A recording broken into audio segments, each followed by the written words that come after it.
Um dos critérios é: estes sintomas precisam gerar uma disfunção significativa na vida do indivíduo.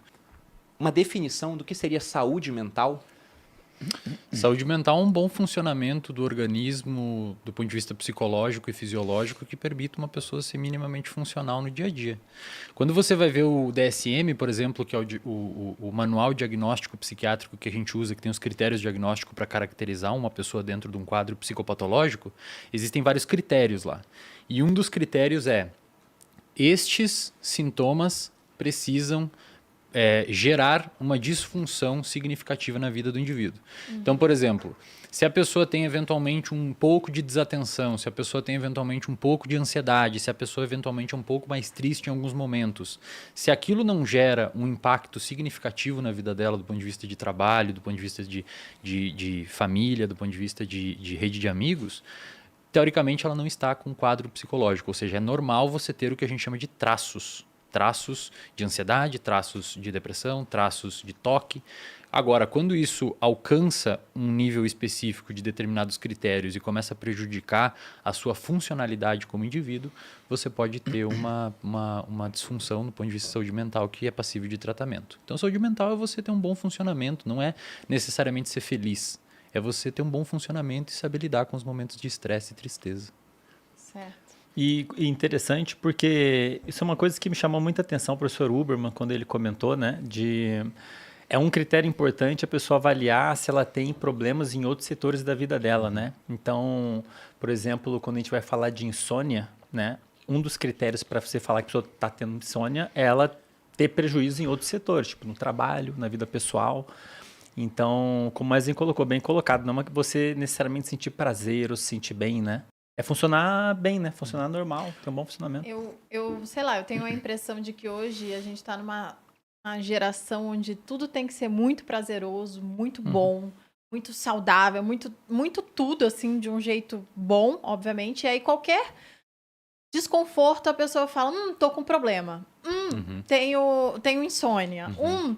Tenho depressão. E é só a vida acontecendo, as coisas acontecendo de forma normal. Eu acho que o mais comum de todos, assim, que me mandam sempre, pedem aula sobre isso, etc., é desatenção. TDAH. Todo mundo acha que tem TDAH. TDAH tem uma prevalência de 2 a 4, alguns estudos mostram 5% da Eu tenho população. dislexia. Pois e é. aí todo mundo, quando ouve eu falando qualquer coisa, então eu também tenho. Exato. Eu falei, às vezes você só é burro mesmo, Quer saber? Né?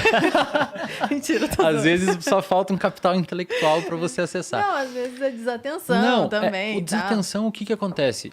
Quando você vai ver primeiro, um diagnóstico de TDAH é extremamente complexo de ser feito. Extremamente complexo de ser feito. Leva tempo para você diagnosticar.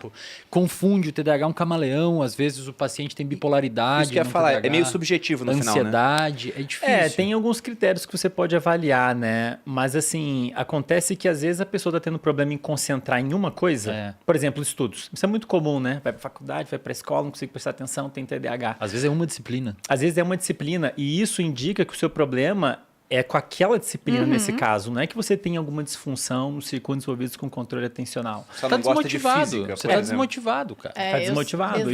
Isso pode ser Agora, se for na disciplina, na faculdade, no jogo de futebol, no trabalho, com a namorada, com o namorado, aí sim, existe um pano de fundo que pode ser passível de ser um Mas diagnóstico. ainda assim tem que fazer leva tempo porque você tem que excluir todas as outras possibilidades. Será que não é uma questão de ansiedade? Porque a ansiedade também vai atrapalhar a pessoa a ter foco na disciplina. A pessoa está pensando em outra coisa, que ela está deixando ela ansiosa. Será que não é falta de sono? Será que não é isso? Será que não é? Você tem que excluir tudo e leva tempo. E é uma das coisas que mais me perguntam no Instagram também, muito. TDAH, eu tenho TDAH. Eu fico assim, será que a pessoa realmente foi diagnosticada com TDAH, né? E às vezes é uma questão de ajuste da vida da pessoa. Eu sempre falo, gente, às vezes um detalhezinho na sua rotina vai fazer toda a diferença. Você toma um café na hora errada, você vai dormir mal, no dia seguinte você vai ficar meio mal, e você não se liga, né, do efeito dominó. E realmente não está funcionando direito, mas não quer dizer que você tem um transtorno do neurodesenvolvimento, que é o caso do TDAH, né? Eu estava assistindo uma palestra do Vitor Sarrantino há muitos anos atrás, e aí o Vitor falou uma coisa que até hoje eu levo para minha vida, eu falo isso no Materializa sempre, porque as pessoas, no geral, elas têm um monte de disfunção por causa da qualidade da vida delas, né? Dos hábitos que elas levam. Principalmente o sono, né? Falta de exercício e tal. E aí o Vitor falou, eu não consigo diagnosticar ninguém e nenhum tipo de doença, não é só transtorno mental, mas qualquer outra coisa, se a pessoa não faz o básico, que é dormir minimamente bem, né? 7 horas por dia, 6 horas, no que seja. A gente falou de sono recentemente aqui. E se exercitar um pouquinho, né? Diariamente. Porque a gente foi feito para se exercitar. E aí isso desencadeia uma porrada de coisa.